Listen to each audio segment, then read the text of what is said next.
Is everybody ready for the show? Okay. First off, my name, if you don't know me, Max Smith. Glenn, they call me. Hooligan. Just depends on what part of water you were from. Today, we're going to do a series on the women that work at the mill. Before we get started, I don't wear a hat in church, but I'm going to wear my jelly bean hat. So the reason I wear this is right after I retired, went to Germany, went to France. I've done some neat things in this whole hat. Stood under the Eiffel Tower, had my picture taken. Castle Versailles in France, stood in the middle of Paris, done some great things. Today, this is another great thing. So I'm going to wear my jelly bean hat, and I'm going to take it off now for all the ladies who worked at this mill. I can't imagine it without them. So to get started, I'll start a little bit about myself. I started back in August 1960, was the 8th of August. Young Karkinen, I believe was your uncle? Okay. He come up to me and he says, hey, there's a job down here. You get down there and sign up. So I did. I went down, personnel. My clock number was 1102. And I went to work. And they told me, you be here tonight, go on the green chain, you're working for Bob Clubb. I went down to the green chain, found Mr. Bob Clubb, and he says, you're going to be pulling the 12-foot station and help out wherever you're needed if it isn't too busy. So, okay, I think I can do this. Little did I know, that green chain was a killer. I mean, you needed, and I think I fit that bill pretty good, you needed a size 2 hat and a 56 coat. Some of that lumber that come out of there was huge. Some of them boards well over 200, 300 pounds a piece on shop. So it was no place for the weak at heart.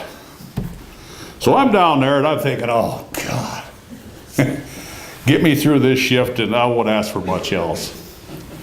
So next day I come out, same thing. Mr. Anton Iverson come up. He was union president at the time. Says, how you doing? Oh, I says, man, I didn't bargain for anything like this. So he looked at me and he says, well, I'll tell you right now, this is where the men work. If you can't handle it, you go home to your mom. And ho, what an attitude adjustment here. All right, take a deep breath, let's buck up. Now, a little bit of that equipment in that old mill. There was one piece in there, it was called a Swedish gang saw. Cal, I think you remember that. Yeah, I worked on it. That thing had a production of 60,000 board feet per shift. And where did all that go when he run them cats through there? Right out to the green chain. And guess who was down there pulling that stuff? To give you an idea of some of the weights, we had 14 dry kilns. Each one of them had a 45,000 board foot capacity. And the amount of water that could evaporate out of those kilns was 125,000 tons per shift. So give you an idea how heavy that stuff was before it went to the dry kilns. Damn heavy. So I'm thinking, you know, just how long am I going to stand up to this? Tony Iverson, a few of the old boys, Hagelin, Ole Hogren, a few of those guys, they made it. I'm wondering, boy, can I do this? Fortunately, at that time, Clyde Weed was chairman of the board for the Anaconda Company. Edward Renard, vice president. And of course, Bob Sheridan was the plant manager at the time. All had a big huddle. We're going to build this great, huge complex. And that's the big square building you see there, right by the highway. That thing came in, and it was supposed to be state of the art, and it was. There was machines there that could now stack the lumber that we used to struggle off that green chain and the old dry chain. So, and it had a trimmer system in that was rather unique. Lola here worked on that trimmer, and it was not so much labor intensive as it was requiring a person or an operator who had good hand-eye coordination, because a lot of lumber went through there, but you had a series of keys. So when the lumber come to you, you had a lug loader. From the lug loader, it was singulated into an input zone of about 24 inches. 2 yellow lines. When that board flopped in there, you had to make a decision, in fact, several decisions. How long the board was, how much you sawed off the near end, how much sawed off the far end, where it was going to go to be stacked, and there was 4 stackers below it, so you had to pick out and set that machine up for one of those 4 stackers, or if it didn't fit the stacker, set it to a hand pull chain. So Lola operated that, and I thought rather well. That thing could click up to 60 lugs a minute. So every second a board was flopping in there, and Lola and some of the other gals that run that machine had to make all those decisions within that strip, those 2 yellow strips. And they had to be accurate, and they were.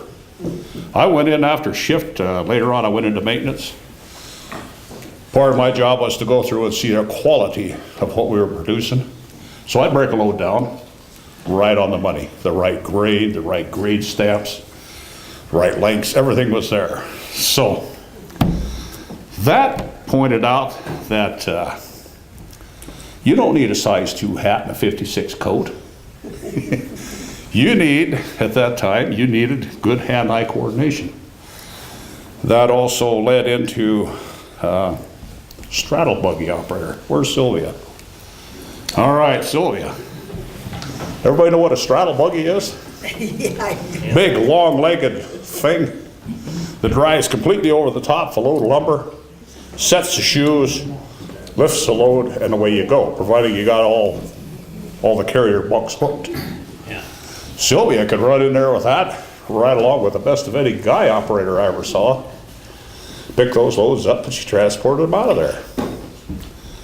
Same with the lift truck operators. A lot of these gals run a lift truck. Any lift truck operators out here?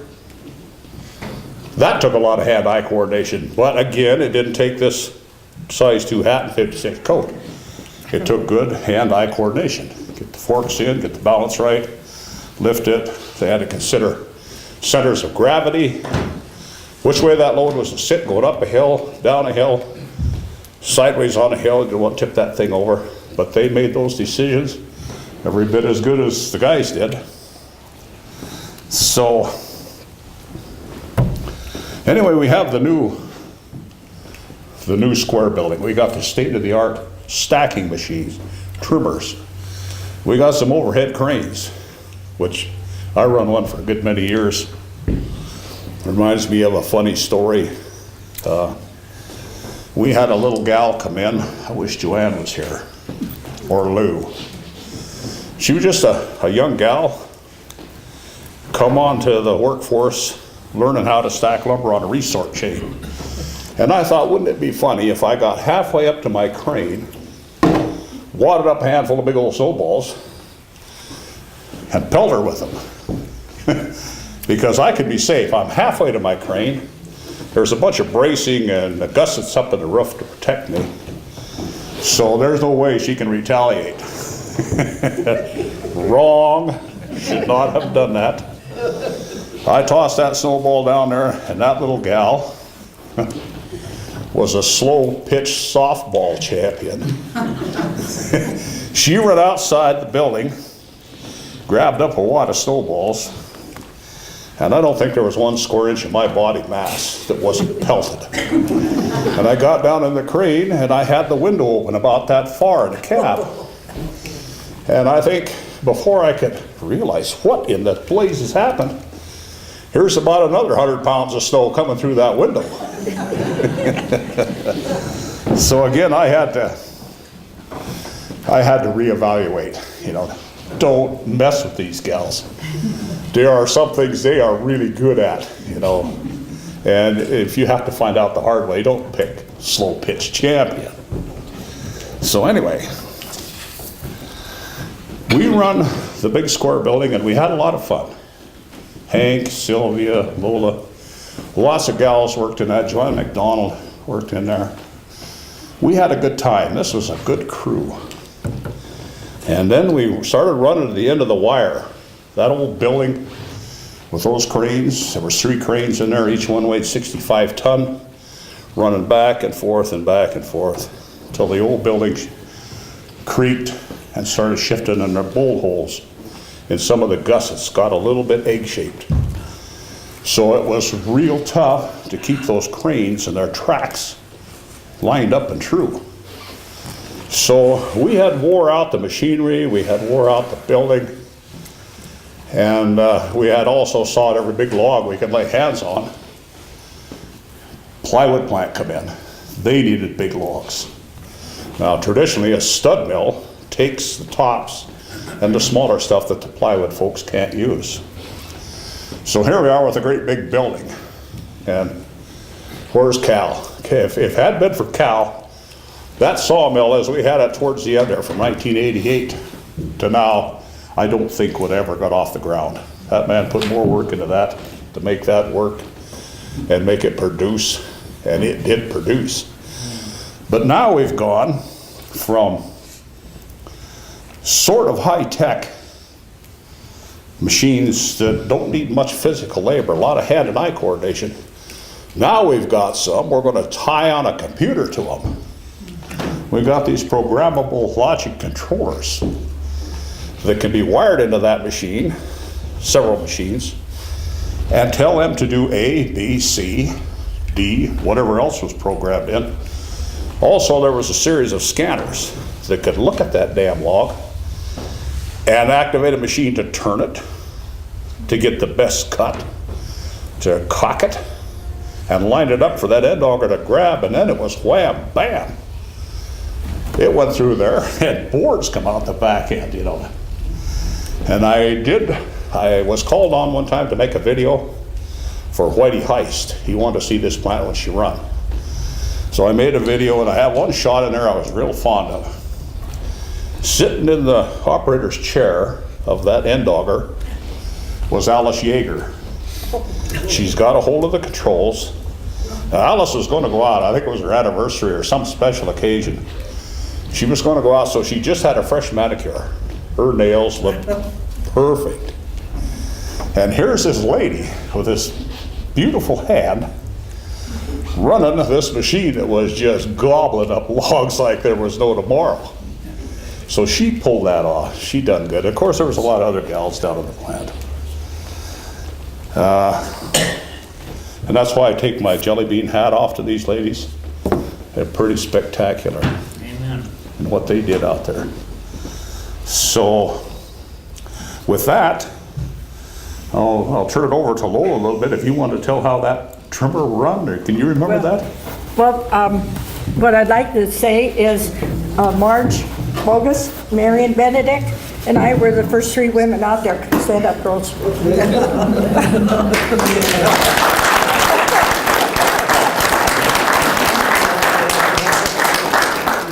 And we worked on, we pulled, would you tell it? You tell it. Well, we worked on when we first hired, we worked on the Roundtable. Oh, that's right, Yeah. okay.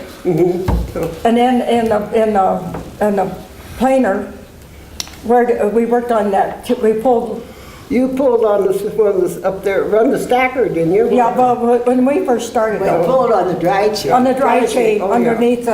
underneath the overhead cranes. Yeah. Yeah.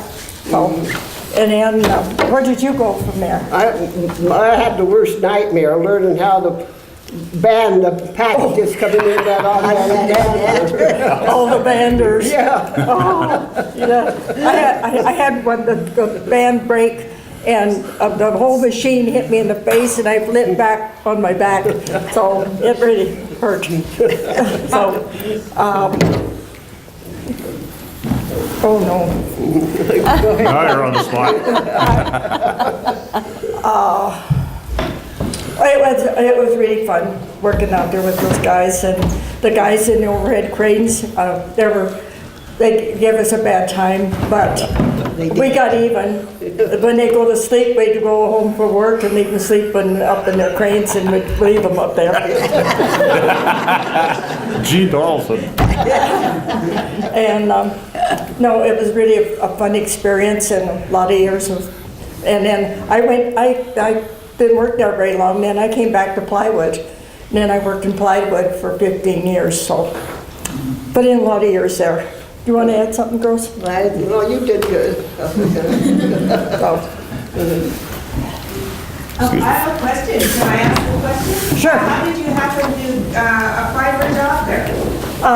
I don't know how to, It was a friend that worked there at the mill and told us they was gonna hire women. that's right. And so he told my sister and I that she'd go up there and apply for a job because we lived on a ranch and. It was the 3 of us.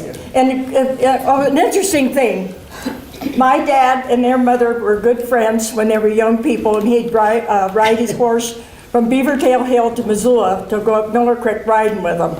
So it was kind of fun that we were family friends way back. You know, another lady I think we need to pay tribute to, I don't see her here today, Betty Jo Fleming Johnson. I think she was instrumental in getting this set up to try For the women. the ladies in the workforce. Now, Betty Jo, I'd known her since my hooligan days in Bonner. And she was the go-to lady. If you needed information on something within the plant, somebody who worked there or whatever, you went to Betty Jo. And then there was other secretaries and whatnot that took her place and done just as good a job. But Betty Jo was the first one, and I think she got this ball rolling. Yeah, she was a very good lady. Yeah, she was great. Her mom was the postmistress at the post office down really? here. And she was just a Bonner fixture for a long time. I kind of miss her. I wish we could have seen her today. Never thought of her. We should have called her. Okay, Sylvia, have you any comments on running that straddle buggy? All I know, it was just a toy and it was great to run, you know.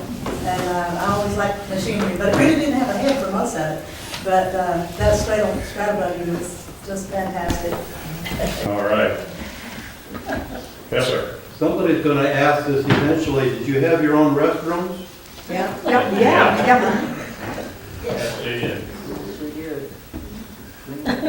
Kind of all along those lines, we had several restrooms. Somebody took an old pair of coveralls, stuffed them with newspaper, I think, and put a hard hat on it and set it on the commode in one of the ladies' restrooms. And we had the one lady that had to go terrible. She says, "Do you think they would mind if I use the men's bathroom? I can't wait." And seeing the look on her face prompted me to say, "Go in and throw that stuffed dummy out of there. That's just a big, somebody's pulling your leg there." Who somebody is. We got played a joke too. When we were in cut up and they was shut down, cut up for a while, they put us over in the planers. First thing we would do was to pull the boards into the conveyor that went to the chipper. Oh, okay. And we were using shovels. And we didn't know nothing, but we got down there by that electric eye and just shut the chipper off. They thought that was a big Everybody joke. thought that was funny. Hank, where are you at? There you are. Hank worked out on that conveyor for a long time. I think we pulled toy stock down there, so they call it Fisher Price. I think that's what there were some good pieces of it. And Hank took care of that, run that show real good. There was one night in particular, I shouldn't tell these damn funny stories, but here's another one. Chipper was down. It was a hog then. We didn't have the chipper. It went down, and Bob Paulson went and got a dump truck. He's going to get his winter supply of firewood, and he's going to do it the easy way. He'll just bring that truck in there, he'll raise the box, and they'll throw them trim ends up in there. That way we can keep running. So the first half of the shift, we generated about 3/4 of a dump truck load. And as the box filled, they would just pull a lever and the hydraulics would relax and the dump would go down. By noontime, the box was full.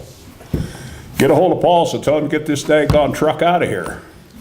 Paulson jumps in, fires the engine up. He didn't go 10 feet. That box was still in position to be lifted. And as he started out the door, he raised the box up and scattered the whole load right back out the door again. So he was ready to kill all of us. So he said, "Oh, it's your wood. You load it up and get out of there. We'll see you around." Okay. That was funny. I better shut up, don't you think? Keep going. One other area I'd like to hit on, and I don't want to cut anybody's time now. We had a lot of fun in the mill, granted, but there was some secretaries out here that, a good friend of mine, Roy Robinson, told me, you treat those ladies with respect, you can just about do anything you want in this plant. They will support you. For me, it was, where's the donuts? So by behaving myself and respecting these ladies, all I had to do was ask where the donuts were, and they would point them out. I lived high on the hog there for a while once I got to mind my manners. But when we rebuilt the mill the last time, corporate headquarters wanted a training program, and they picked a bunch of us to be trainers. We had to learn how to write these little manuals and whatnot. We had on our team, and I see Dick Anthony in the back, he was responsible for recruiting a gal to help write these manuals, to give a lady's point of view on how these machines should be operated, because for a guy's point of view, we're interested in the horsepower of the drive motor and the size of the drive chains and all this. But to explain this to a lady is a little bit different, and Terry Yeager was good at that. And during high school, what little high school I had, I didn't pay much attention to how to type. So I could get by, I knew the basics of ASDF, but I'd sit down in there beside Terry Yeager and she would just slaughter the words out. I mean, they'd come out of there so daggone fast you couldn't hear the clicking of the keyboards. But yet, I would sit there, pick. So they had talents. Those ladies had real talents and kept the business part of our plant going, I think. There was no way any of us guys out there could have done that. Okay. I don't know too much about plywood, but I do have sitting beside me right here. Whoops. I have another question. I'm full of questions for all these women, but so would any of you like to just tell us what was it like after almost a century of a man-dominated thing to go into a big noisy building for the first time? How did you find your way around? What kind of training did you get? How did you learn the terminology? And did you get any guff from the guys? You did. So, yeah, go ahead. One of my first things that really got my attention, I had this one fellow, and I don't even remember who he was, but after shift, I stayed an hour longer than everybody else. After the shift was over, then I had to clean up the that press over there in the dryer thing while we were going. See here, how girls don't really remember what you call them. But he came up to me and he told me that I was keeping a good man with a family from having a job. And I never will forget how that felt. And I told him that that good man with a family had just as much chance to get a job as I did. And if he didn't mind, I would continue my job and he could take his mouth elsewhere. I love it. Let's hear it. Okay, along those lines, this tricked another little in my memory. You all know Lou Waddington? Okay, Lou had an unfortunate situation happen to her where her husband passed away. She was now, after that death, was the breadwinner.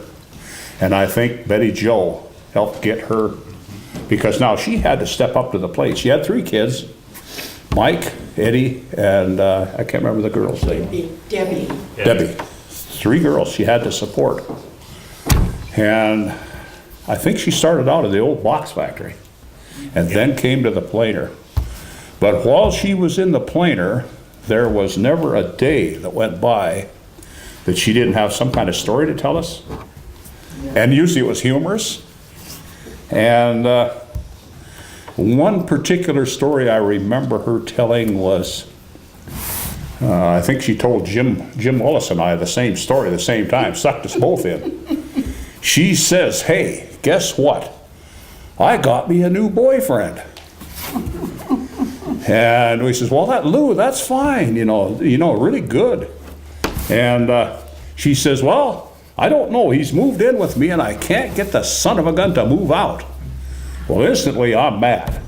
Who is this clown that's taken advantage of my good friend? And she could not suppress her laughter. She says his name is Arthur Ritus.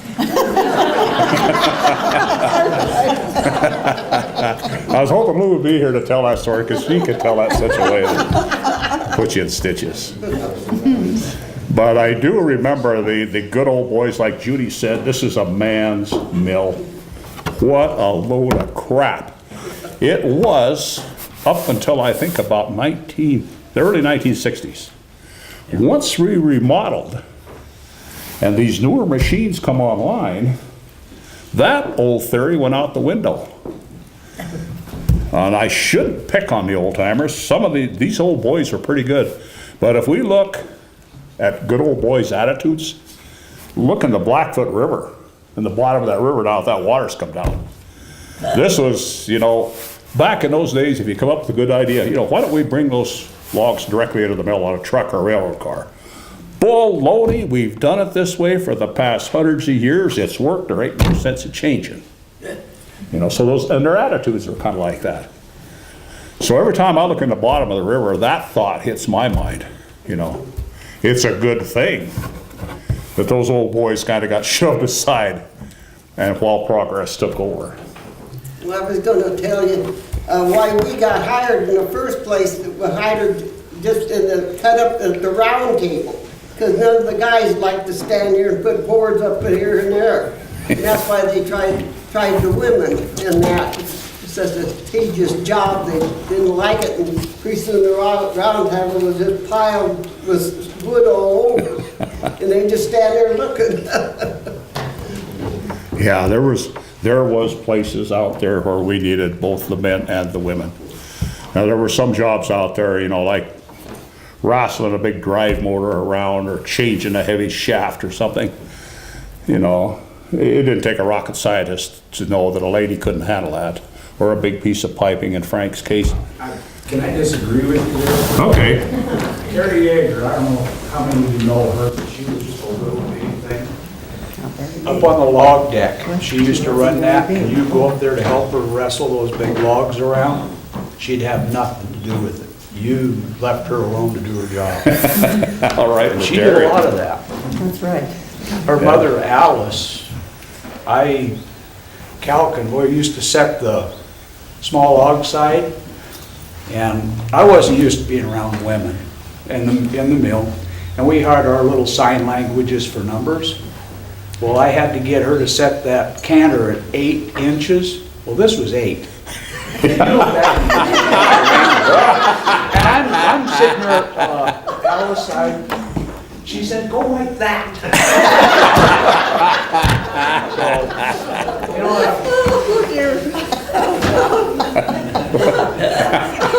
I love it. Thanks, Dennis. Okay. Any more on the mill side? Any more comments on that? Because, yeah. What do you mean, the planer mill or the fiber mill or both? We broke this up into the lumber department and the plywood department. So everything to do with lumber production was from the sawmill back to plywood. Now, the woods crew they supplied both of us. But for when I speak of lumber or the mill, I'm referring to the lumber department and then the plywood department. Now, when that department come in, was there any more on that for the lumber mill?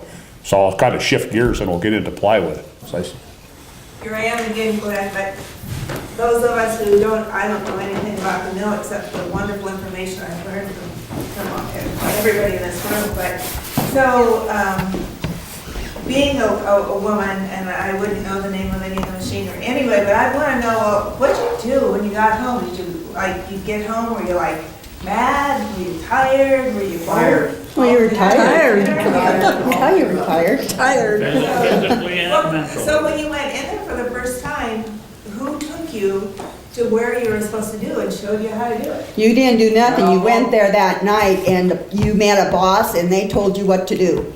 That's how you learned your job. So. You didn't have no idea what you were in for until you walked into that plant that night. When I first started to work over here in the Bonner, or the planer, they said there'd be somebody there to meet you, huh? And they'll direct you where you have to go. There was nobody to meet you. So all of a sudden you just take off and well, where am I going, you know? So I keep on going. Well, I'm sure if I get to one of these doors, I'm sure I'm gonna find out where I'm going, so you keep on going, all of a sudden you find yourself where you have to go, and you ask this guy, well, where's the boss? Well, I don't know. Well, I'm here to work. Well, we'll see if we can find the boss. Well, by that time, you're already late for work. You're scared to death. It's a big building, I don't know where you're going. You don't know where you're late. So all of a sudden, they find the boss, and here he comes. Oh, I'm sorry I didn't meet you. Well, that's nice. I'm late for work. I'm probably gonna get in trouble. I have to go to work. Scared to death. So anyways, he finally trucked along. Here's where you go. Boy, I'll tell you, it was a scary, scary place. Not knowing where you're at, where you're going. The work that you're gonna do, you don't know one thing from the other. So you start out in utility cleanup, you get done with that, then you go from different jobs like from utility cleanup on the dry chain, pulling the lumber. You don't know what you're really doing because you don't know one thing from the other. What's a 2x4 from a 1 inch? We had this old chain boss, he said, well, they didn't build Rome in one day. So that's how that went. Well, when you get off work, you go home, you were scared to death, you were crying because you'd say, man, I don't know how am I gonna ever learn this job? I don't know one thing from the other. So you'd had sore hands, sore feet, sore everything, cold in the neck. Well, you did survive because you kept on going and going, and you finally learned where you had to do this and that, and it went on and on and on. that meant. I put in 17 years, and it was fun, it was a challenge, and I loved it, you know? I still wish we still had it, but probably still be gallery, the challenges and. So did you guys have each other, or I mean, were there enough women that you could talk to somebody else about it, or were you just kind of there? You're just there. Sometimes you could talk to somebody else that'd been there if you had enough time to, before the job started, if you come early enough to work to find out where you're supposed to go.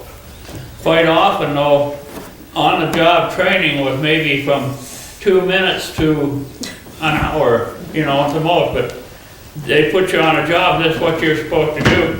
Don't forget what he told you, or she told you, better just remember what to do. So that's for men and women? That was the training for, you know, later years, yeah, they did get better about job training, but for the most part, a lot of it was, training didn't last very long.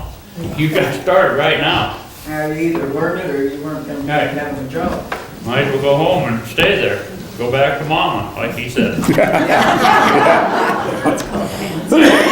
It didn't take much brains to know how to stack a little blocks though in a box. Yeah. But you know, It just took time. yeah, this was embarrassing and it never really changed until we rebuilt the last time. And I gotta take my hat off to Dick for this. You know, I think the team, it was a task force, what they called us, a training team task force, was to go through and identify somebody's problems. So, and it was not just for the ladies, it was for the men too. So we had what we called, we made up a kind of a little manual for new employee orientation. And in that manual was the department that they worked in, their supervisor, the breaks, the times for the breaks, where the restrooms were, where the fire extinguishers were, emergency evacuation, if we had to get out of the plant, or what to do if somebody got hurt, what procedure we would go through to get the ambulance, the EMS out here into the mill site. So this is quite detailed, even a lockout procedure. And some of these machines, you had to lock them down so they couldn't accidentally start up and get you. Was quite a procedure. So we actually took them through a lockout procedure with just one lock to one motor and had them go through and make sure they knew how to disconnect it from the stop-start switch first over to the MCC panel, to throw that MCC panel, to put the padlock in. All this took place. But how many years did it take us to get to that point? Long time. Since 1896 until 1988. About 50, over 50 years. It took a long time to get to that point. I would imagine that procedure though, with all industry, you'd have seen that, you know, from the beginning of time till learn what to do. Yeah. So, you know, we made a lot of progress, and what I hate to see is the fact that we still ain't over there doing it. Yeah. You know, I think there's new generations that could be coming in that could have as much fun and accept a challenge like we did. I'd love to see that happen. It's kind of lonesome over there now, except for this big, huge deck of logs out here. So, Who interviewed you girls? Who did you go to for when you applied, how did you know you got the job and stuff? The way I did it, I went up and gave them my application, and they called me and said, go and have your physical. So you went and had your physical, and you were called to work that night. Went right to the main office and filled out an application, and that's what. I went to Jim Conley. Yeah, Jim Conley. Yeah. That's right, Right. yeah, Robert, yeah. Right. Well, they called the wife back then. Oh, they were there together, right? Yeah. Julie wants to talk to you. Julie. I came in late, I just got here from Coeur d'Alene, I haven't even been home yet, so I don't know what I missed. But I worked for 33 years up there. When I first started, it was Anaconda Company. And they took me in and I started out making laminated beams. And I didn't work there very long because someone else liked that job better than me that had more time. So I got bumped and they put me back over into the sawmill. And I was on utility, and I was put in quite a few different places. I even worked down on the pond. And every time I was put on a job like that, my supervisor always apologized to me because he hated to put me out there. But you know, I liked it. I did step off the water once because there was so much bark, you couldn't tell what was wood and what was water, and I stepped off and went into the pond. But I worked a few times down there, and it was always graveyard. And then I worked in the center of the sawmill. I'm not sure just what they called it, but it was where you would sort the lumber and send it according to the size and whatever it was, and you'd push buttons when it went through. And it seemed like I was the only woman in there. A lot of the guys were watching me to see me make mistakes, and I didn't make very many. But I was also put out on the tramway, and that was a hard job. But you know, Been there. the foreman thought that I could do it pretty good because he would take others off and put me out there. And I didn't mind doing it. I usually had a pretty good partner, and you could flip those. They were like 6 by 6 by 12, or they were good sized pieces, and you'd pull them off and stack them up. And I didn't have too much trouble with that. The only thing is where you were standing was getting kind of rotten, and I fell through that once and went through. But then I started up, I was off for a year before US Plywood started up because we went up ranching my folks' place. So I started about a year later after most of the others started. But I worked on the Roundtable, I worked in the molding department, I worked, I guess that was pretty much it there. And then I worked for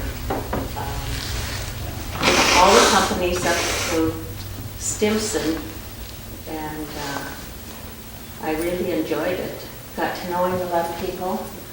I worked 12 years on graveyard, and I did that because I had kids, and I was able to go home, get them to school, and I had a baby even, and I would sleep when he slept. I didn't get much sleep. There were times I'd get about 3-4 hours sleep a day, and it was hard, but it was a way that I could be with my kids, take them to school if I needed to, be at home when I needed to. And when my daughter was in the 8th grade, I even started the drill team.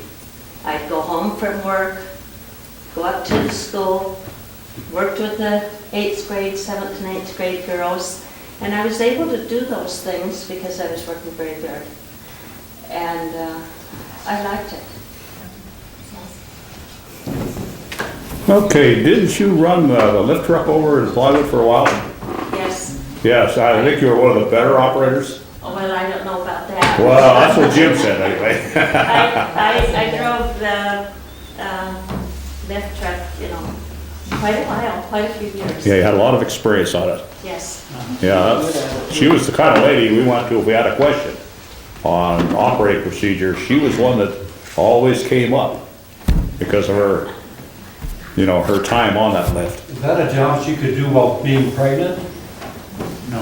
No, when I was pregnant, I was pulling veneer off from the tables. I was grader. Yeah. It was a hot job because that was a hot spot.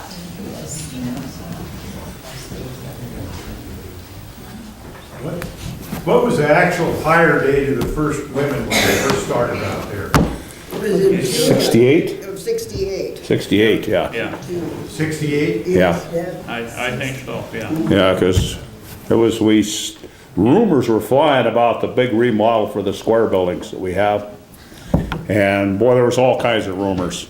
It was going to be this and that and the other. And finally, when it got started, it was huge, like nothing we could even imagine. And I think that took about 3 years to get that. So we're up into the early 60s, 1, 2, or 3 years into that.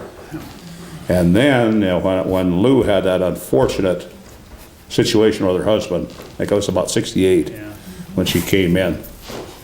So. Are we talking about married couples both being employed? Yeah. Oh, yeah. Maybe in different shifts? That lady back there that's running the forklift, she ran forklift in plywood. Her husband ran forklift on the front of the planer over here. Saying, no, he ran a bigger forklift, but not that she couldn't handle it. But yeah, they employed both men and, or husband and wife. Was there any serious accidents being this big of a mill? There's always something, but. Yes, we had some terrific ones, but it was men mainly. No, wait a minute. There was Whoops. one in the planer, you're right, plywood. yeah. I was feeding the dryer, and there was a little gal on the other end sorting it, and she got her arm in the cog, and it took her arm off. Yeah. It was a dryer that I was Yeah. working on. What was her name? Sandy. Sandy something. Blush, Sandy Blush, yeah. Okay. Yeah. That was a day I'll never forget. Yes, you know, Yeah. we'd like to lay some of those things behind us.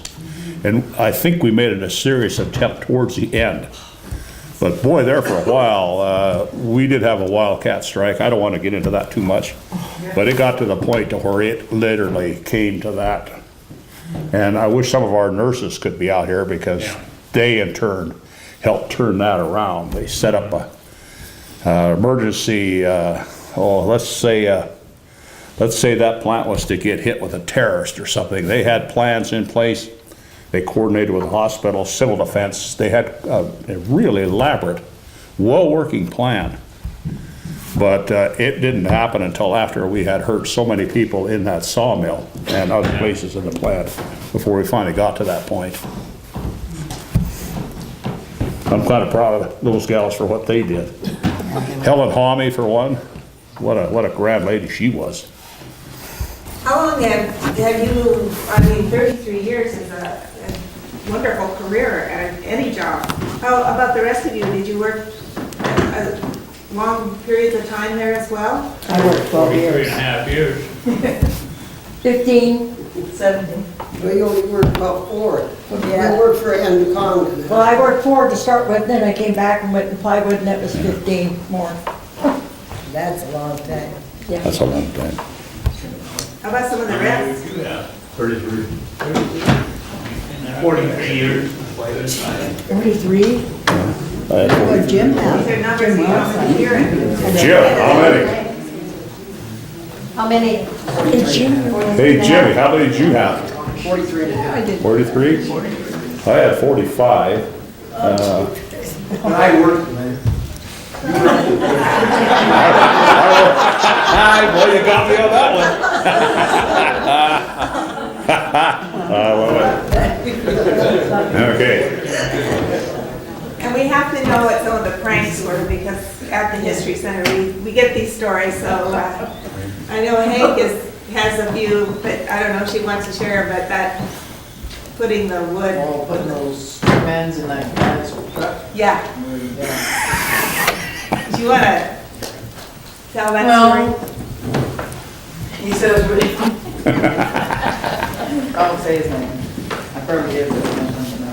That, would you pick up trim ends and put them in my truck? And I want the good ones, huh?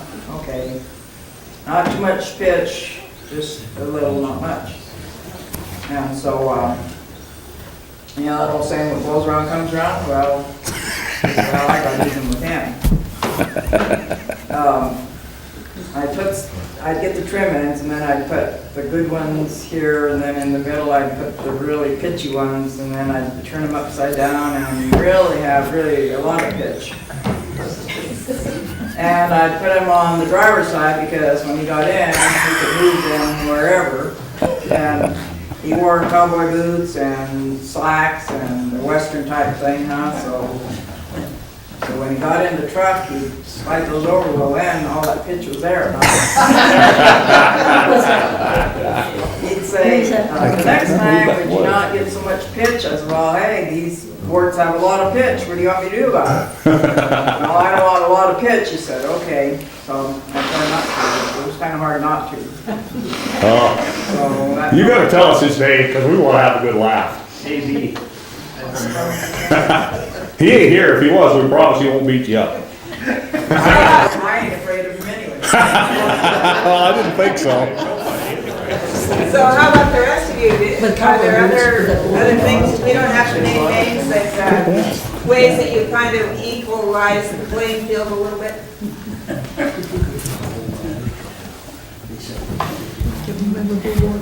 But I'm over the plywood plants. Okay, I'm gonna talk. That's all right, it doesn't matter. Okay, I guess we're ready to go into the plywood plant. I'm sure there's great stories coming out of there. Yeah. I started on the dryers when I first went there in '76. And your name is? Maybelle Bonnet. Anyway, but I'm not going to go on the dryers first because I spend most of my time on the green den. And I started as a chipper operator down there, and that was really a demanding job because there were 3 chippers going at all times. We had 4 lathes running, and if the chippers weren't running, the green end was shut down.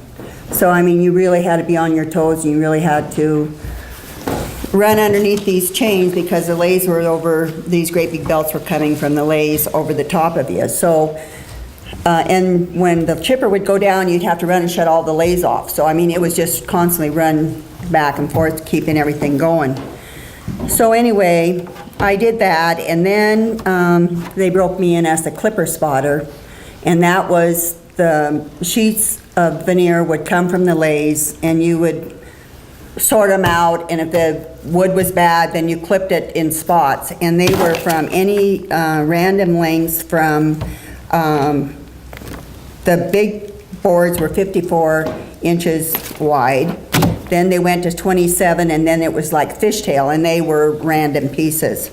And that went to the green chain, and the guys pulled it off that. I did have to pull on the green chain once in a while, but not too often because I had other jobs that the bosses would put me on. I did work out in the vats, and the vats, that's where the logs were put in the water, hot bath of 185 degrees, and they stayed in there from 6 to 8 hours. So the bark was usually off of it, but that would take all the frost out of the logs. And we had 2 women that ran the vats. Ever since when I went there, they were running them, and they were still running them when I left the plywood plant. And I also worked out on the corner, and that was where the logs came from, the log processors. And I had a couple of guys out there that were just really turds. That's what they were. They went, I mean, we had logs 30 inches that would come around this corner. And if they got plugged, I mean, if they came and you weren't watching them, and you might have a pile of logs before you could get out there to stop the chain. And you take your PV and go out there and get them big logs running on the chains again. And I can always remember, and every time Bob Hall sees me, he was the supervisor over in the log processor, and he always said, I cannot believe that them guys wouldn't come out and help you. And I said, you know, it's a man's world, and I wasn't going to let them guys say that I couldn't do the job when I was there. And sometimes it took me 15 minutes to get them logs moving again, but I usually got them moving. And You betcha. so anyway, from there I went, I mean, that was most of the things that I did in the green end. And from there, when I first started, I went on the dryers, and when I walked in that night, I was scared. And my boss was a good person, and he said, well, you're gonna go on cleanup. And when you go on cleanup, the first job you have to do is learn how to feed dryers and grade on the dryers, because the dryers never shut down. So they're always broke for their breaks and for their lunch hour, they run constantly on the shift. And the dryers, you fed the wood, there was 2 people, you fed this wood in as fast as you can, and you wanted to keep it full because the bosses really like that to be full. And so anyway, then it would come out the other end and the graders would grade it and go from there. And there was one job I never did do, and I never did work on the plug machine, and that was where the veneers had holes in them. They would go to the pluggers, and they could be $1 size or whatever, and there would be a plug that would go into that hole to make a good sheet of veneer. And then I went down to the spreaders, and you only went on these jobs when somebody didn't show up for work and stuff, and unless you had a big job. And I was just on cleanup, and so I was from here to there to everywhere. And so then I really enjoyed the spreaders. It was, there was 4 people that worked on the spreaders. One would feed the veneer through the glue roller, and it would come out, and there was a guy that would lay it on the piece of veneer. There was 2 guys that stood on the other side, and you'd flip this big piece of veneer over their heads, and it would make the piece of plywood. I know when I first started, I hit the guys in the back of the heads and thinking, oh my God, they're gonna really scream at me, but they were really good about it and said, well, you gotta learn. But I worked on there a lot because I was tall and I could really flip it with the guys that I was working with. Plus, if you really got good production out, you got a bonus with your paycheck. So I really enjoyed working on the spreaders. So it just really, I mean, I worked from one end of the plywood to the other end. I didn't work in shipping or anything, but I have to say I worked with a well group of people. And another thing that I did when I got down to the green end, I started, when I worked on the dryers, they always had a Christmas party, and we didn't have one on the green end. And so I went up to my boss, which was Bob Clubb, and I said, hey Bob, how about me getting together with the guys and doing a Christmas luncheon? And he said, well, I'll talk it over with John Peters and we'll see what we can do. So he went and he said, oh yeah, you can do that. So anyway, I start making coffee every morning when I got there, and we charged, I can't remember, it was 5 or 10 cents a cup.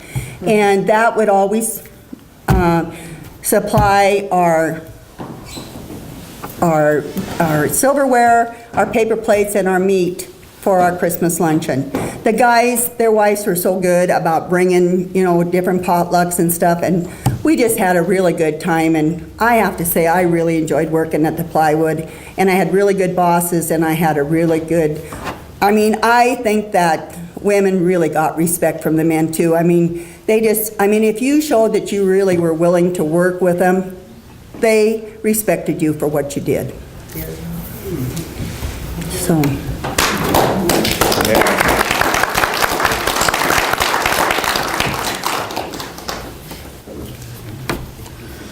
Okay, another comment I'd like to make during my career. Some of it I worked, and some of it I didn't. This one might be one that maybe I didn't work too much, and I shouldn't say that because Sue helped me through a lot of this stuff. We were on the Tamarack editorial committee, and for our mission statement, I think we had hashed it over, and Sue and I was close. And we got nowhere, but finally at the end I says, I love what you say, let's use it. And we did. But because I guess I have a gift of BS, nice way to put it, I wrote a little column on early days at Bonner, some of the stories that had been told to me by old timers like Walford O'Lean. I think he started working about 1916. Ole Hallgren, a few of the really, really old timers. A little bit about the Shea engines, and I just talked to Dennis before our meeting here. We got some more really good stuff coming on those Sheas. That was a good time, and I'd always wondered what it would be like if I could work at this mill, don't you laugh, Jim, and be put out on an assignment, go up the Blackfoot and check out that helicopter logging crew and write a story. Man, what a way to make $18 an hour. Go up there with a clipboard and pencil, and ask them some stats on that thing. So the Tamarack editorial committee for me was a good thing. And plus I had the privilege of working with Sue. And then one last thing, I thank Sue for this when she came in. Her son and my grandson was in Iraq at the same time, and this was kind of stressful for both of us. And I hope in our conversations I may have eased some of the burden on her. I know she did for me. Because when you got a loved one in a situation like that, it's pretty hard to deal with on your own. But if you got somebody to share that with, and Sue was there for me a few times, I appreciated that. Okay, that's the end of my schmoozing stories about the Tamarack editorial committee.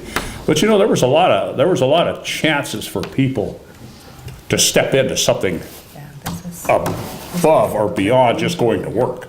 There was lots of other activities out there if you were just willing to be a part of it. Okay, what else? A little humorous story that happened in my home. You get lots of slivers in you when you're working at the binder mill and stuff. I even have another really weird story about that one. But anyway, so my brother had, both my brother and my sister, their spouses had passed away, and they both had just married new persons. And so they came to visit me and live in Lola.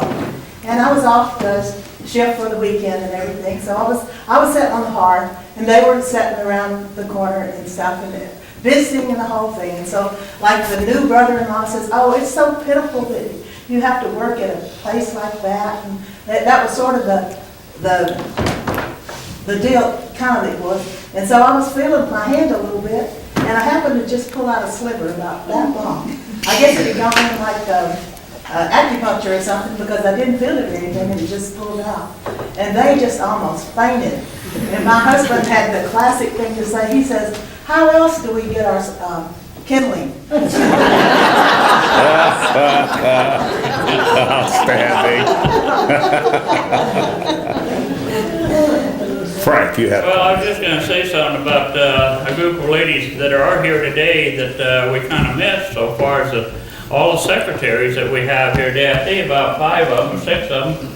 And some of them were really influential in making this operation work, and maybe all of them were. I don't know what their jobs were completely, but I know anytime I worked in maintenance and anytime we wanted parts, I'd go to Sue. And she could find anything you needed for parts for any machine that you wanted parts for. And I think we need to tip our hats to every one of them that are here today too, because they've done a fantastic job of basically keeping that place going. I have to add to that. I just recently asked Diane for some names of some cheerleaders that she provided for us. So, I guess as long as these ladies are out there and can respond, I'll be still asking them questions or favors. I think we ought to just have a hand for every one of them that are here. I think so.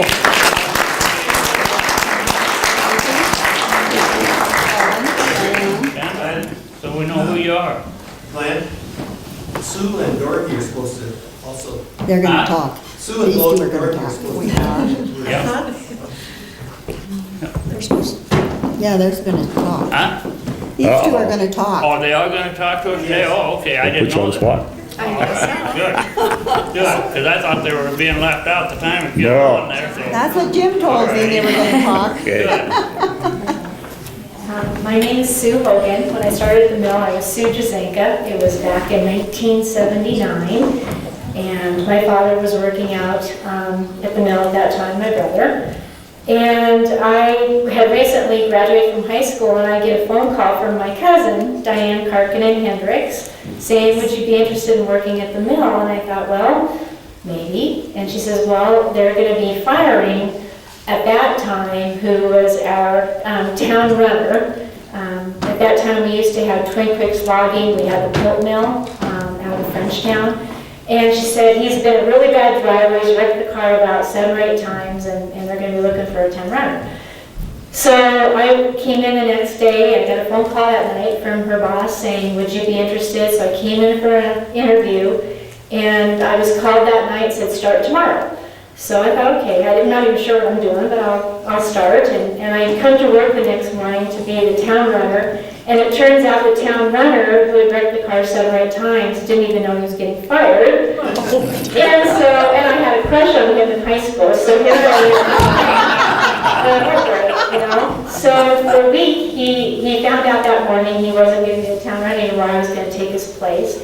And for a week he trained me, and for a month I had this job of just running mail back and forth to the pulp mill and Twin Creeks and our mill in Bonner. It was great. One thing I remember about that, Shorty Thompson came to my rescue. Everybody remembers Shorty. And, I got high sent on a fire hydrant out by the plywood plant, and I thought, oh great, I'm going to get fired now. But Shorty came to my rescue and got the car off the fire hydrant. And so it was literally a month, and a position came up in purchasing for a purchasing clerk, and I applied for that position, and I got that. And I worked with great people like Rick Swanson and Pete Peterson and Zale Bender and Rod Halter, lots of names out there, Jack Fisher. And I think I was in that position as a purchasing clerk for about 5 or 7 years, and had a lot of great mentors. And Kathy Morris, I don't know if everybody remembers Kathy, she was one of my mentors. She worked in Central Services.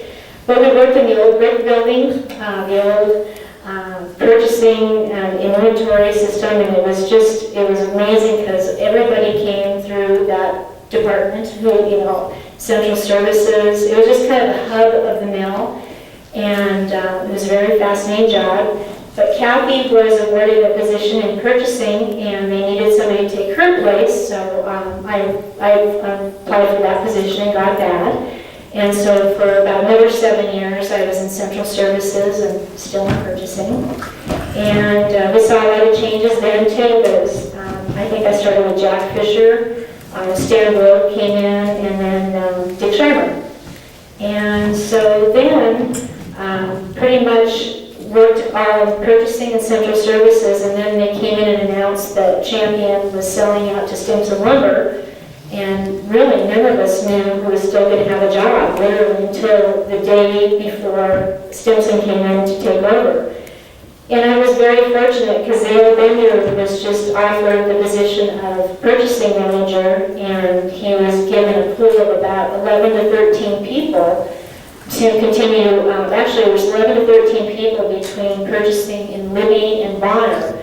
And Zale said, that they found out that they were going to do all the purchasing for Bonner and Libby, and he only got 2 people to go ahead and handle all the purchasing. And so he was given a pool of about 11 or 13 names, and I was very fortunate because he picked me. And so we saw a huge change from the day Champion stopped on a Friday and Stimson started on a Monday, and there was literally just 2 of us, what 13 people used to do. They took the old warehouse away from us, the old parts, and the challenges really started about that time. But I was very fortunate. I worked in purchasing for another 10 to 15 years. I was there until the end of Stimson, so I was there for about 29 and a half years. And towards the end of Stimson, as people were retiring or let go, they weren't being replaced any longer. So the workloads got pretty heavy, and I know when I left, I was ordering all the parts for Bonner and Priest River, Idaho, and Colville, Washington, and so it was pretty stressful. But, like I say, probably some of the happiest days of my life. Everybody here was like family. It's so good to see everybody here too. But I know when I left, I just went to school for a couple of years and got a degree, and I'm fortunate I'm still working in purchasing, but now at the university. And I can't thank everybody enough for all the experiences that I had that led up to what I'm still doing now. So it's good to see everybody, and we were a family. It was a lot of fun. All right.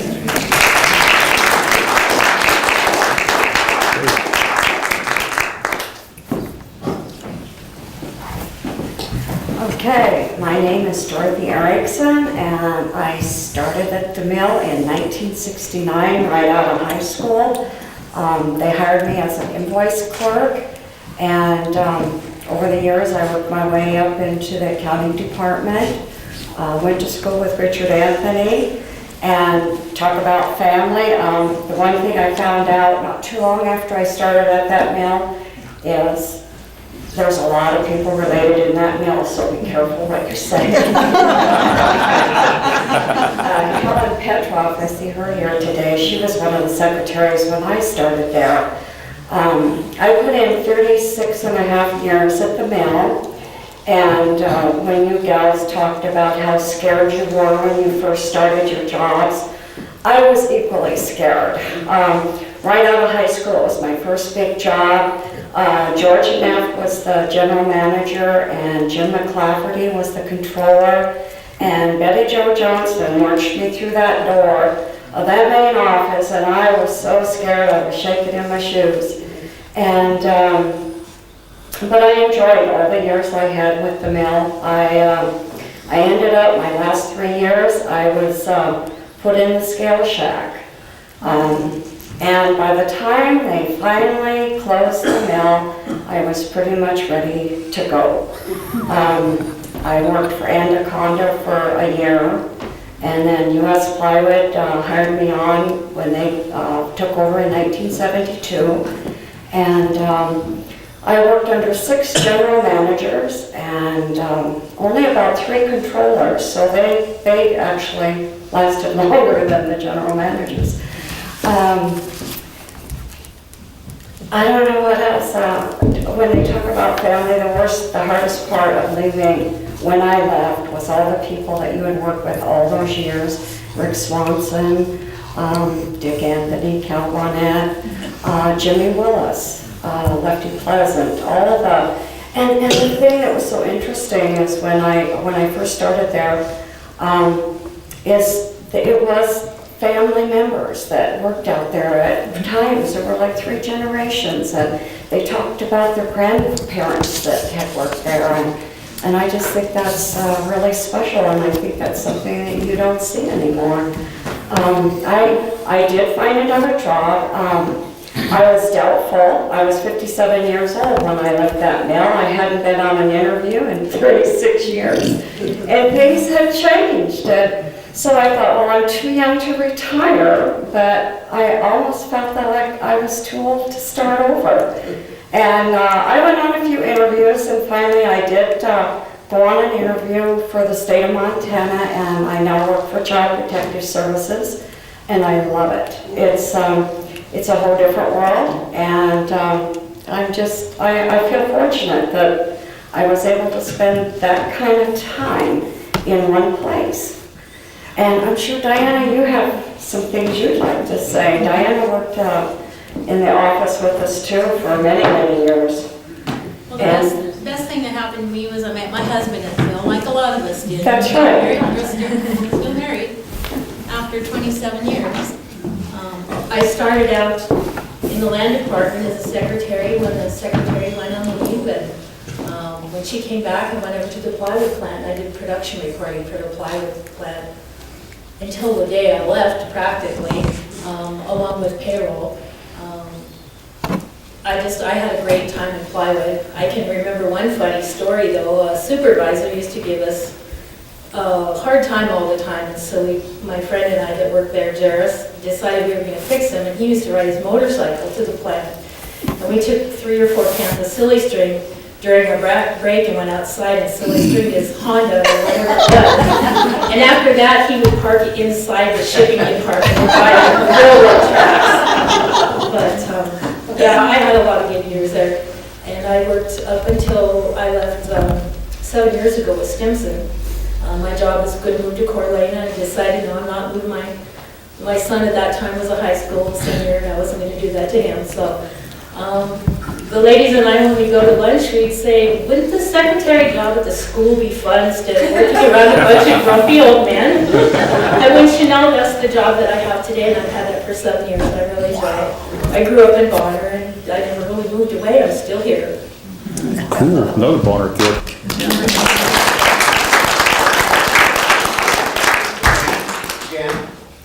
like to say what your job was? Oh, okay.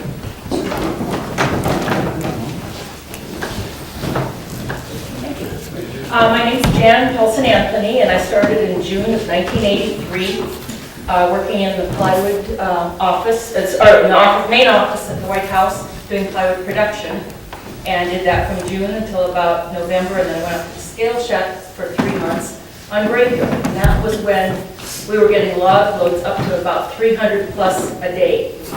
And I would sit there, and, you know, we'd have the South Gate open until midnight and opening it up again at 4 or 5 o'clock in the morning. So, I mean, literally the last guys of midnight from Thompson Falls were my first ones in the morning. And it was just amazing they do a turnaround.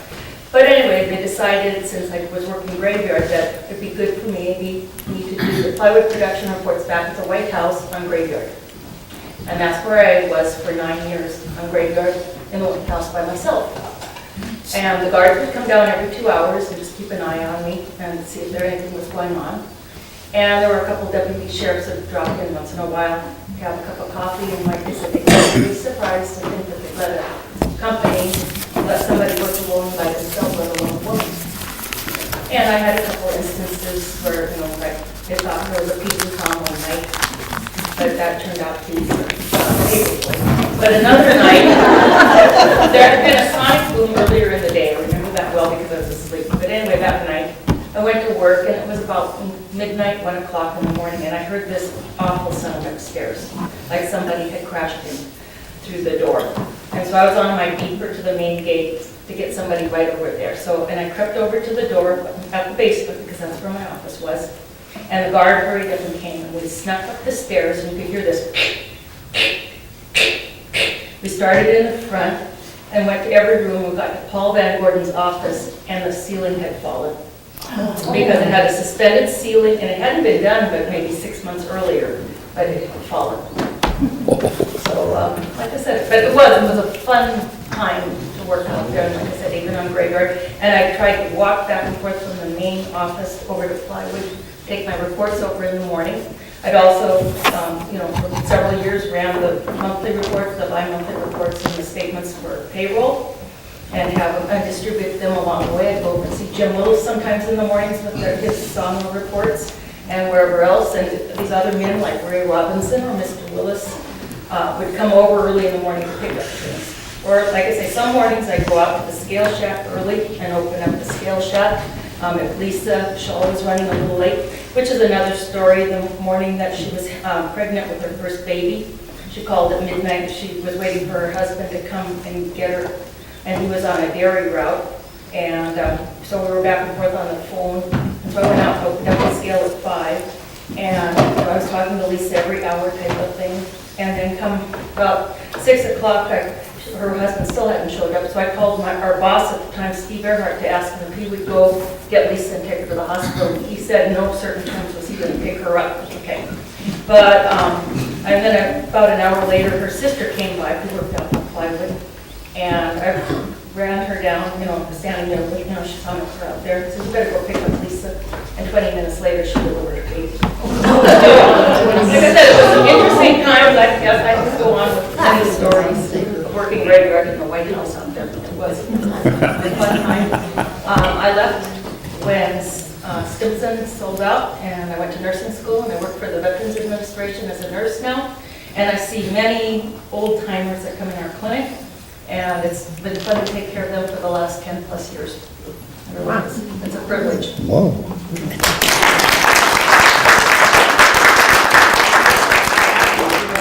Would you like to say something, Kathy, about your job? She works in the plywood. Yeah, I started in, for Bill Nelson at Intermountain in town in the office. And worked there for a year, and then they moved that office out to Bonner in the White House in the basement.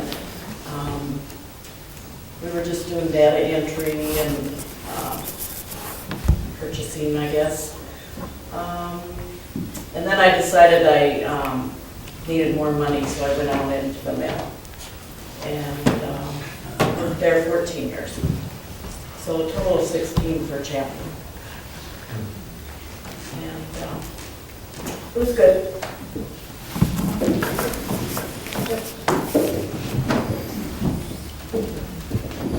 I feel like I had a really short career. I was only out there for about 4 years. And plywood mill I was married to someone that was a spreader. I was out there from probably 75 to 76, 77, beginning of 78. Maybe, I don't know exactly, but I would say I was out there 4 years. It seemed like an eternity. In a lot of rounds, but I remember the first night, you always start on the night shift. And on the first night I went in there, I always akin it to walking into a nightmare. Because when you start on cleanup, and here you are walking in these dryers, they're 300 feet long, there's like 12 feet between them, for those of you why do you know exactly what I'm talking about. They're 350 degrees or something like that. They're hot. And the place looks like Missoula on a foggy day, but it's not fog. It's just smoke. So it was really intense steam, and I was really totally like walking into a nightmare, buildings screaming at you. And I'm not used to being up in the middle of the night anyway, so I'm kind of going, is this reality or is this, it was freaky, but it was amazing to me how fast one would get used to the environment, and I did everything. I don't think there's a job that I didn't do. I didn't run the clippers, and I wasn't maintenance, but almost, when you push and groom, you start out and do everything. But what was amazing to me is, like, your first week or so, you feel like every day is like, oh my God, how can I do this? And then for some, there's a switch, the switch that flips in your brain. And everybody that's here that's done this knows what I'm talking about, I'm sure. And all of a sudden, a job, 2 hours until you get your next break, literally feels like 15 minutes. And I don't know how in the world that happens, but it's just such a godsend. And so yes, I remember the total monotony of feeding the dryers. Oh my God. And push and broom, I really like that actually, because I like to see how hard I can work myself. And then I found I got to go dating, so I went down to the green end. So I went down to the green end, and none of the guys had talked to me, and I didn't quite know why. I think I was only the second gal besides probably you down there on the clippers. No, there was another girl. Lynn Hoffman was a clipper operator when I got there. Okay. And then we had. Did she have black hair? No, she was blonde. There was somebody down there, Kathy, dark hair. Kathy, I don't remember the last name. She was down there. Kathy Hansen. Yeah. Yeah, Kathy Hansen, yeah. Yeah. Oh, yes, Kathy. So her husband ran the Lays. Right. So, but there weren't very many women down there, and I always thought, and finally I justified, I said, the reason they're not talking to me is because they all chew snoops and I don't want to talk to them. But I think it was still kind of men's territory down there. But, and then I finally discovered the joy of mischief making towards the end. And it was really what made the time fly. But before I talk about that, I want to say the exhaustion of it. I used to get, so I could see, I pulled 50s and 20, I pulled the green chain. And I would get, so I could see how far up the clipper, how far up the chain the lumber was. I'd climb on my pile. I would literally fall asleep for 30 seconds and get up and be able to pull what I needed to pull off because I was that exhausted. I guess I was really proud of the fact that I could do that job, and I think I did it pretty well. Stacking 50s, fishtails was hardest.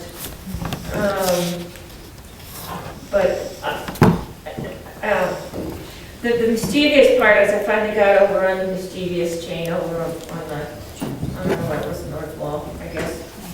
West wall, number 4, I think. And the guys would stack, they'd get 2 guys on the side and stack up 50s as high as you possibly could. This is veneer that's 1/4 inch thick and 50 inches wide and 8 feet long. And stack up this veneer and then let it go and let the person on the bottom of the chain pull it off.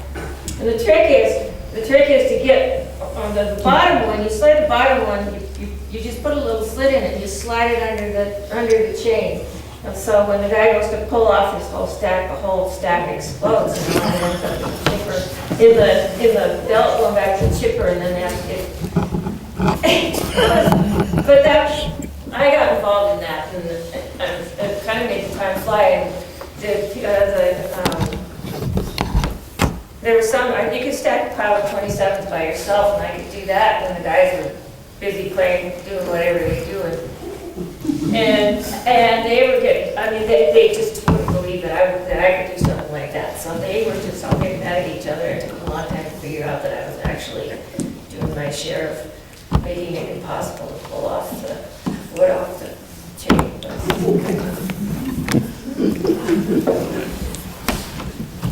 Barbara Eubanks is here. I don't know how long she's worked here. Could we ask her? Sure. Go ahead. She's not here. Say, is Barbara Eubanks still here? Oh, yeah, she is. How many years did you work in plywood? 31? And you fed the dryers all the time? Well, I worked on the pendants for a short time. Okay. So she's one of the old timers here. Okay, that's for sure. definitely. Yes. I think I worked with your husband, Jerry. We were in maintenance together. I have a story that kind of ties some of the shenanigans together between, this is a Roy Robinson story, so Dick, you can appreciate, all of you can appreciate Roy. When he came up with shenanigan, he put a lot of thought into it. And he usually come up with one heck of a shenanigan. I won't mention the lady's name, but she worked on the switchboard in the White House. Roy got the bright idea. Now Stipson has taken over the plant, and he decides he's going to call this lady and inform her that this mill has been here close to 100 years. And all the telephone wires are packed full of sawdust, you can't hear anybody. So she was to call everybody around and tell them their phones would be out of service while the phone company blew all the sawdust out of the phone lines. And she did. And somehow word got out, and Roy was ecstatic. He just laughed and laughed over this. But what goes around will come around. I don't know how many ladies were involved in making him a rather ornate necklace out of peppers, dried peppers. And he was impressed with that. He showed everybody his peppers. Then he had to go to the bathroom. And he come back and told me about that experience in the bathroom, and his voice was up several octaves.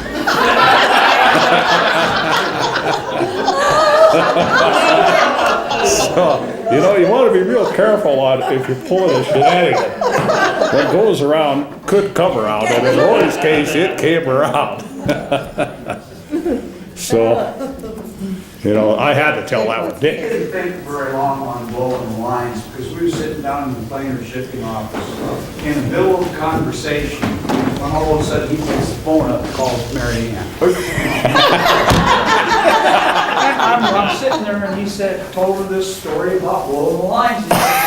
She said, no, baloney, because he had it on speakerphone. He said, Dick's sitting right here. The guy just walked out, and I'm going, yeah, he just left.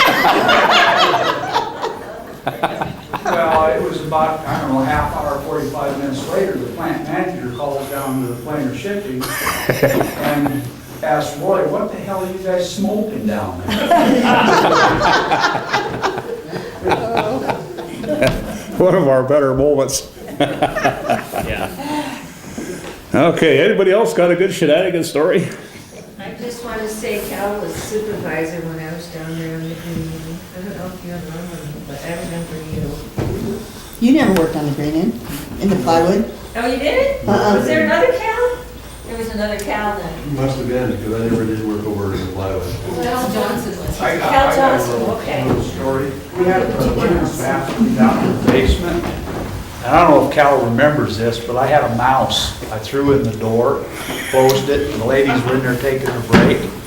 And it wasn't 10 seconds, and all of them come barreling out of the bathroom down there, the break room. Cal just walks by. They thought he did it. I was young. Yeah. Glenn? I don't know how many remembers Roy Rasmussen from Industrial Services. I can tell you a story on him. He was one for doing stories and shenanigans. Yeah. Somebody had, from the machine shop, had done something to him. Or he had done something to them, I mean. So it was winter time, and we had a bunch of snow out in front of the warehouse. He comes in, says hello, you know, and goes into the office. And I kept on with what I was doing. I happened to look out the window. There was a bunch of guys from the machine shop with shovels. They shoveled the whole truck inside with snow. And you should have seen his look when he came out.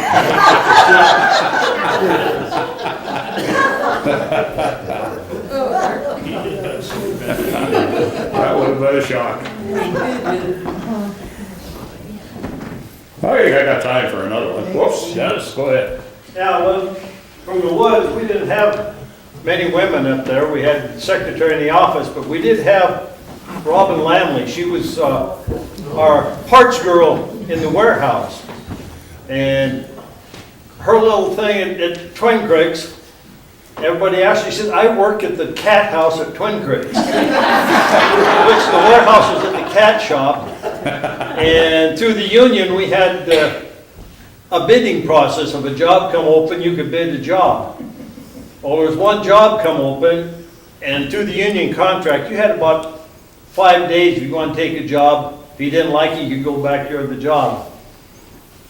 Well, she wanted that job. She lasted 2 days, and she said, the only reason I took it is so I could say I was a hooker. So I did a hooking job on a line machine.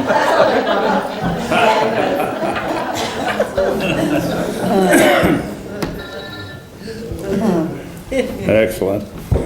Well, one last story that I got that Lola brought up the cranes. And in August, that plant got hotter than the hubs inside. So there were water fights on that night shift that wouldn't quit. I won't mention any names of the crane operators. I did know this guy pretty well. He went down and got himself a coffee can of water. Well, he pulled a crane out over that chain crew and he dumped the water on them. And of course, they knew what was going on. They would step out of the way and the water would harmlessly hit the floor and they'd just hoot and holler. But what he did was he brought the coffee can up in addition to a 5-gallon bucket.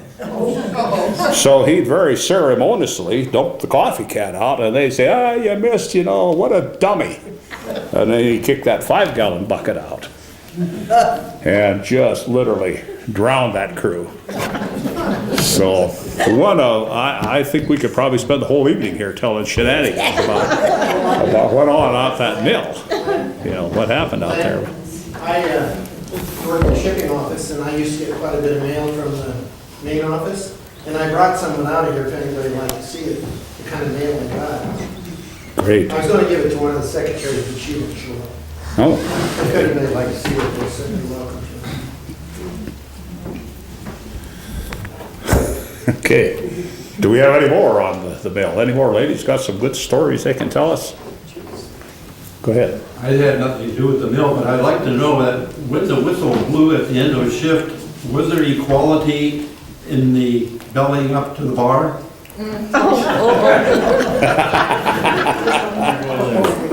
Payday night there was. Well, we were listening to young women coming out of high school, but then eventually marrying somebody perhaps on the mill grounds, and there has to be stories that they won't want to tell about that. And I was thinking that when they got off the campus of the mill, what level of sociability or equality or gender equity or whatever you want to call it, when the beer was being poured. Dick, didn't your crew on nights in the sawmill, Bob Martell, didn't occasionally you tip a few over here in the old east log yard or west log yard? Yeah, they did. And I worked graveyard at that time, so I never got to Oh. involved with it. But, yeah, I would take a beer, go over there on the riverbank and proceed to see Yeah, the they would sunrise. socialize quite well. I heard some very good stories Yeah. about that. Yeah, They didn't a apply lot of to times on woke up, Christmas. They always left brought a when the bottle sun of was beer coming up. Cool. Okay, have we about covered everything?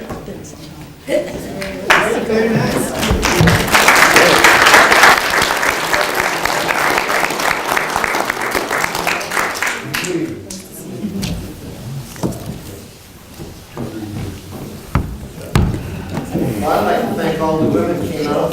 Oh, great. What do you have to? Thank you for having us. It's really been fun. Yeah, you know, Reminiscing. because my dad worked there, and my uncle worked there, and Santa worked there. Yeah, what a family history. Yeah, you know,